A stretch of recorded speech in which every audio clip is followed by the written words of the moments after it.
Come to the next topic, that is the soil conservation schemes. As you all know, India is a agricultural country. So जो majority population है वो अभी हमारी agriculture पे dependent है. इसीलिए India में बहुत पहले से ही जो सॉइल कंजर्वेशन स्कीम्स है वो लॉन्च होने लगे थे. Now in the first 5-year plan, soil conservation measures were launched. Now these programs were launched under the state plan और इनका एम क्या था? Conservation of soil mainly on agricultural lands.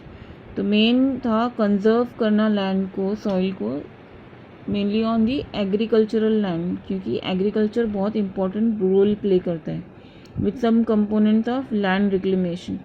Land reclamation क्या हुआ? जहाँ पे हम लैंड को, ज़मीन को फिर रिक्लेम करते हैं, यानी कि through some measures we make that land. Okay, मतलब land, suppose it is barren, we try to make it fertile, we try to use it for some other purposes. Okay, now these जो schemes हैं conservation के, वो agricultural land पे गए थे with land reclamation, soil and land use survey, raising of utility trees on private and common lands. अभी ये utility trees को भी ग्रो करना, फिर सॉइल और लैंड का सर्वे करना, तो ये सब इम्पॉर्टेंट चीज़ों को लेकर इन्होंने फिर ये जो सॉइल कंजर्वेशन स्कीम्स है वो लॉन्च की थी. अभी सबसे पहले the centrally sponsored scheme of integrated watershed management in the catchments of flood prone rivers aims at enhancing the ability of the catchment, reducing erosion and consequent silt load. Now here it is the integrated watershed management. तो यहाँ पे जो भी water, यानी कि जो rains है या फिर रिवर्स है, जो भी फ्लड प्रोन एरियाज़ है, वहाँ से जो रिवर्स है उनकी एबिलिटी को एनहांस करना, यानी कि उस पानी को यूज़ करना फॉर मच बेटर पर्पसेस. क्यों, क्या होता है अगर ये फ्लड प्रोन रिवर्स जो है एक बार if they are not taken care of, what happens, they will wash away the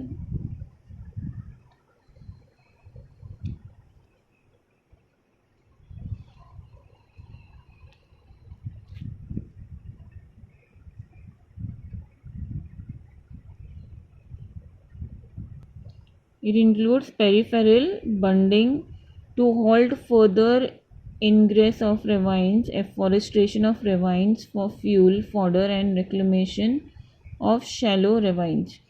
अभी ये जो हम देख रहे हैं कि रेवाइंस और ये जो लैंड है जिसको रिक्लेम करना है हमें, यानी कि बनाना है वापस, ये क्यों कर रहे हैं? ताकि अफॉरेस्ट्रेशन ना हो, लोग उन जो एरियाज़ जो रेवाइंस में बदल गए उसे काटे नहीं फ्यूल के लिए, फॉडर के लिए, और उसे हम रिक्लेम करके for agricultural purposes we can use it.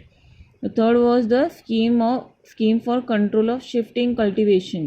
The third was the scheme for control of shifting cultivation.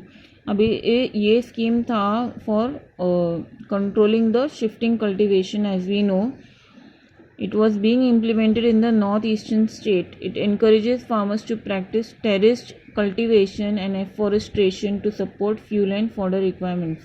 अभी यहाँ पे फार्मर्स को, इस स्कीम में फार्मर्स को encourage किया जाता था for terrace farmings and afforestation, यानी कि to grow more plants and trees. Why? so that they can support the fuel and fodder requirements for the people who require it, okay, in the particular areas, so that जो भी deforestation हुआ है वो सब cover हो सके और लोगों को फ्यूल और फॉडर की जो भी रिक्वायरमेंट है वो फुलफिल हो सके.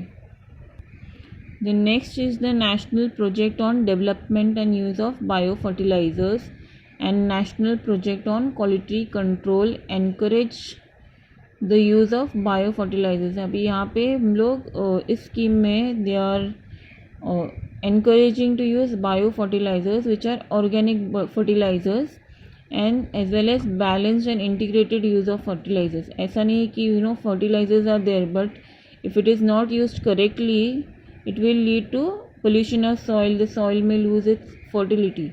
So here they are encouraging them to use it in a balanced way. The next and the last point is, in urban areas, rainwater harvesting is a means of checking soil erosion. अगर rain water को हम लोग harvest करते तो क्या होता है, rain water जो है बहकर it will not go away washing away the soil. So soil this rainwater harvesting is very important means of checking soil erosion besides recharging ground water. ये रेन वाटर से हम ग्राउंड वाटर जो है recharge कर सकते हैं, यानी कि जो ग्राउंड वाटर का जो लेवल जो कम हो चुका है हम उसे फिर से we can level it up. As well as if we harvest rain water there we can keep a check on soil erosion. We know that the water is being harvested, so there is no water which is just gushing away, taking away the soil. Now here with this the chapter is over. We have seen how soil is important and what are the measures due to which soil is eroded, and by human means how it is eroded, and what are the ways which we can prevent soil erosion, and what are the measures which are introduced by the government for conservation of this soil erosion.